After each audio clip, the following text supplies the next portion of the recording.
Finally, I want to talk about two last exceptions. That is the name error.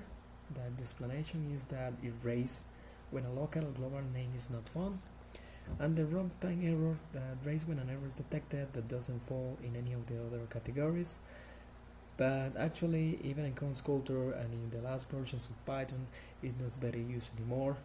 And to see an example of how we can define this exception, we can think in an infinite loop where we never come to a result because the while of the for loop can come to an end, and it takes memory time, and it defines that it never ends. So the system can handle it, and you can see like a runtime error, or we can find in runtime errors like the codes that are executed in the system and gives an error and not define any of the classifies categories that we have defined here.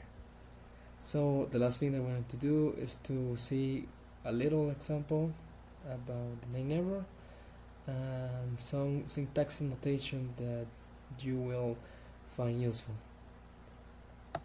So here we are, the code again, and the last thing that I want to discuss is definition of the name error and some handles that we can find like a error when we use the try and except block. This time I had defined a function called print some data, and inside the function print some data there is a try and except, and inside there is a print x and print some g, and the except says print this name, this is a name error, x and g doesn't exist. And as you can see, this definition has an error because when I try to print x and g, what will happen is that I haven't defined that two variables as global or local variables. So when he tries to execute this code, he will find that they are not assigned for this part. And this part from here, this says this definition has an error too, and I hope that you have noticed already what is the error. Here I am calling my present data, but I send to it a parameter, and the function doesn't receive any parameter. It's a type error. Okay, but there is another error implicit in this code. I will run the code to see what happened. Okay, I had some try and except block here to handle this function, but as you can see, it tells me that it's an invalid function, but it sends an error. Reference good. Reference error good is not defined. I don't understand what he's talking about. There is not any variable that is called good in my code. So for this kind of codes, what my word advice is that when you declare a try and except block, always do it inside a function. So the function will be the handle of the errors that come here. So if you want to put a try and except block, always do it inside a function, never outside of any code that will be executed. So when I do this code again, I will have an error, but this time not that error. It will tell me that I had a name error because x is not defined. So to start with, I am not sending any parameter here, so I will delete it. When I call this function again, I will have the error that it's managed here in the except.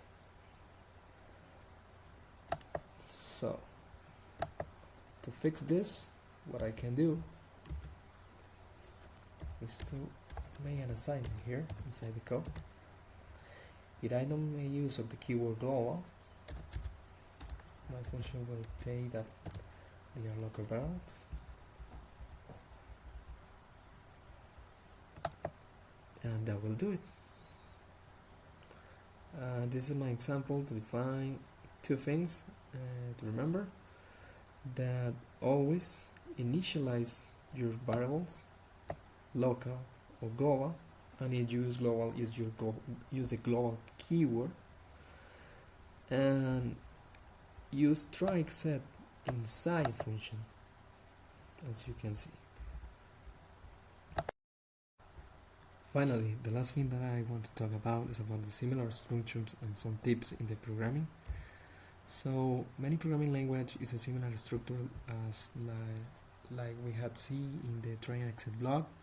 Programming language like C#, C++, and Java use try and catch to manage their exceptions and have their own exception types also. But they are exactly the same, or they exactly have the same logic that the try and except block that we had discussed here. There is a clause finally. You can take a look or investigate, do some research in Google. But for now, don't implement a clause culture because I think that it doesn't work pretty well. The clause finally is used when you want to execute a code in a function no matter what. So the clause finally will execute even if the try is skipped and occurs an error, or even if the except block is skipped and the code inside the try is executed correctly. And it's very useful when you want to implement something like to initialize or clear some memory variables that you have in your function definitions. The another thing is that you use try and except inside your defined functions. As you can see, there is a reference error when you try to execute a try and except that is outside of any function, and this can handle the error that is inside this try. So better for now, try to use try and except inside your defined functions or your defined handlers. And use the word except with no exception type for your assignment until now. This is because not all the except are incorporated in the clause culture. So as you can see, when I put try and except block with a value error, I can handle it, but there are types like zero division error that will give me an error. So by now, if you want to use this clause, you use only the word except with identify any exception type. But better keeping that in mind because, as you know, in Python there are several exceptions, and what the classified exception that we had seen here can be useful for another kind of assignments or to investigate more about that. This is the end of the lesson, and have fun with the coding. See you next week.